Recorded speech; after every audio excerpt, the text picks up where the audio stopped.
प्रणाम मित्रों। आप सभी का मेरे YouTube चैनल पर बहुत बहुत स्वागत है। आज हम दो तरह की यात्राओं के बारे में बात करेंगे। पहली यात्रा एक बाहर की यात्रा रहती है और एक जो है वो निजी यात्रा रहती है, अंतस की यात्रा रहती है। उदाहरण के लिए अल्बर्ट आइंस्टीन का जब अंतिम समय आया तो उनका ये स्टेटमेंट था कि मैंने बहुत बड़े बड़े आविष्कार किए और बहुत चीज़ों को मैंने जाना, लेकिन मैं जानने वालों को नहीं जाना कि कौन जान रहा था, कौन आविष्कार कर रहा था। इसके बारे में मैं अनभिज्ञ ही रह गया। और कभी मुझे, अब तो समय नहीं बचा, कभी मुझे ऐसा मौका लगेगा तो मैं जानने वाले को जानूंगा। विज्ञान और धर्म में यही एक बेसिक अंतर है।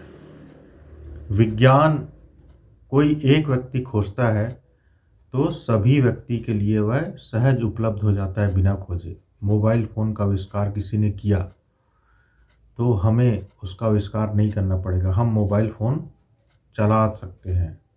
बल्ब का किसने आविष्कार किया?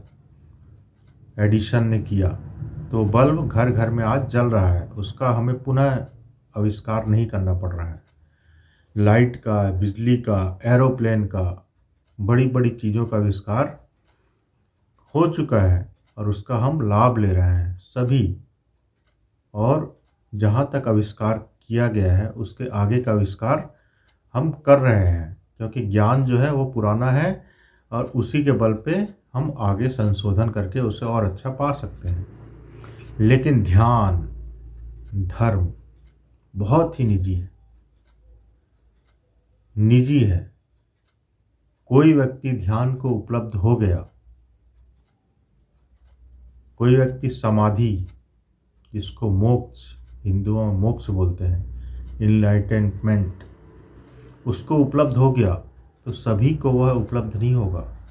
किसी को अंदर की शांति, अंतस आनंद प्राप्त हुआ तो वह दूसरे को नहीं दे सकता, चाह कर भी नहीं दे सकता। उसकी यात्रा जो है खुद ही खोज करनी पड़ेगी, तब जाके उसे वह आनंद, शांति या मोक्ष या इनलाइटेनमेंट उसे प्राप्त होगा। तो ध्यान की इस यात्रा में हम कैसे आगे बढ़ें? विज्ञान और ध्यान, विज्ञान और अध्यात्म दोनों का तालमेल यदि अच्छे से रहे, यदि दोनों की समझ व्यक्ति में रहे, तो वह दोनों को अच्छे से उपयोग करके अपने अंतस की आंतरिक शांति का विकास कर सकता है, अपने इस माइंड को शांत कर सकता है, उसकी तीव्रता बढ़ा सकता है। तो ध्यान की जो प्रथम भूमिका है, हम सब ध्यान लेकर ही पैदा होते हैं। एक बच्चा अपने साथ ध्यान लेकर ही पैदा होता है। एक बच्चा जब आप छोटा होता है तो वह अपने आप में कितना खुश, कितना प्रसन्न रहता है। धीरे धीरे वह समय के साथ साथ उसमें चेंजेस आते हैं और वह अपनी जो उद्गम की जो यात्रा है, जो वह प्रसन्नता, खुशी, आनंद और सहजता लेके आया था, वो सारी चीज़ उम्र के साथ साथ उसके साथ छूटती जाती है और वह सारी चीज़ भूलते जाता है। तो हम ध्यान में वही सहजता, सरलता और वह मोमेंट जान कर लाते हैं। बच्चा तो अनजान रहता है, वह सारी चीज़ धीरे धीरे करके भूल जाता है। लेकिन ध्यान में हम जागरूक होकर वह चीज़ें अपने अंदर पाते हैं, वह शांति, वह आनंद। तो कैसे हम ध्यान को पाएं? उसे बाहर खोजना ही नहीं है, बस अपने में उसे थोड़ा निरीक्षण करना है, तो ध्यान हमको सहज ही उपलब्ध हो जाएगा। हर एक व्यक्ति ध्यान को उपलब्ध हो सकता है। उसके लिए हमें प्रारंभिक चीज पर थोड़ा सा ध्यान देना होगा। पहला, ध्यान का जो पहला चरण है वह है हमारा शरीर। हम शरीर हैं और हम जो भी कार्य कृत्य करते हैं तो वह पहले हमारे अंदर एक सोच आती है, उसके बाद ही हम उसे करते हैं। तो ध्यान का पहला चरण है कि आप अपने शरीर की गतिविधियों के ऊपर ध्यान दीजिए। एक छोटा सा उदाहरण, गौतम बुद्ध के हजारों शिष्य थे।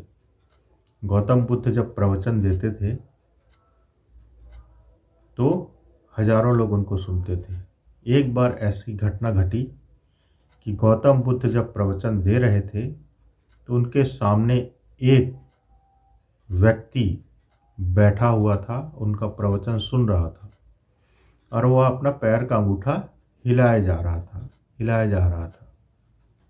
तो गौतम बुद्ध अपना प्रवचन बीच में ही रोक के उससे पूछे,